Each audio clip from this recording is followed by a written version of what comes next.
Here's a psychology fact you're not ready for. Believing you're the ideal woman might be the very reason your relationships keep failing. Not because men are intimidated, not because people can't handle your standards, but because your brain has quietly rewritten reality to protect your ego. And all of it is influenced by this one psychological pattern. You don't wake up one day and say, "I'm perfect." Your mind builds that belief slowly, defensively, strategically, because believing you're ideal feels safer than asking a terrifying question: what if I'm part of the problem? But here's where it gets even worse. The delusion doesn't make you happier, it makes you angrier, because reality keeps disagreeing with your self-image. Here's the uncomfortable truth. Psychology says people don't reject you because they're insecure. They reject you because the version of yourself you believe in doesn't match the version they experience. And instead of updating your self-image, your brain does something sneaky. It blames everyone else. Men are emotionally unavailable. Men are intimidated. Men are not on your level. That explanation hurts less than admitting this. Attraction is feedback, and the feedback has been brutal. But here's the part nobody wants to admit. This delusion didn't come from nowhere. It was taught, reinforced, and rewarded. And once it locks in, it's almost impossible to break without pain. This happens because your brain is obsessed with identity protection.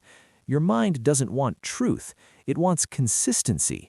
So when you're told things like, "You deserve the best," "You're a queen," "Never settle," "You're perfect the way you are," your brain builds an identity around those statements. And here's the problem. Identity hates evidence. When reality doesn't match, when men don't commit, when interest fades, when attention drops, your brain doesn't say, "Let's self-reflect."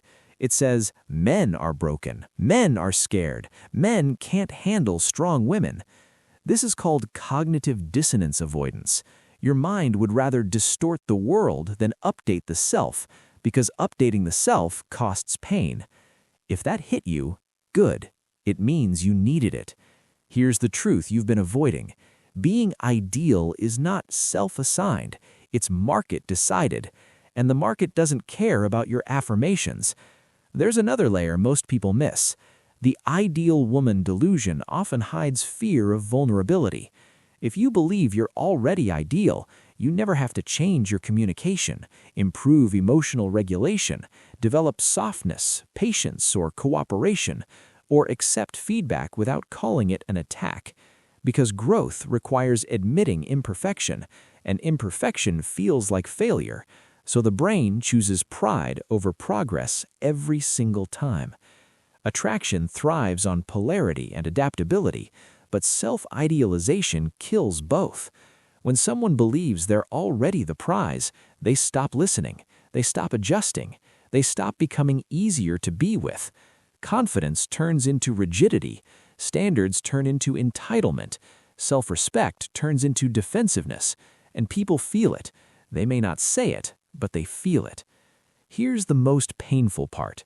Men don't walk away because you're too much. They walk away because there's no room for them, no room to lead, no room to influence, no room to matter. And no one bonds deeply where they feel replaceable or unnecessary. So how do you break this cycle? Here's the mental trick that actually works. Replace "I am ideal" with "I am improvable." That's it. Not insecure, not self-hating, just honest. Start asking one dangerous question after every failed connection. What feedback am I ignoring? Not what men did wrong, not what society did wrong. What pattern keeps repeating?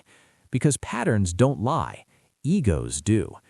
The women who win long-term aren't the ones who call themselves ideal. They're the ones brave enough to say, "I'm not finished yet." And that single sentence changes everything.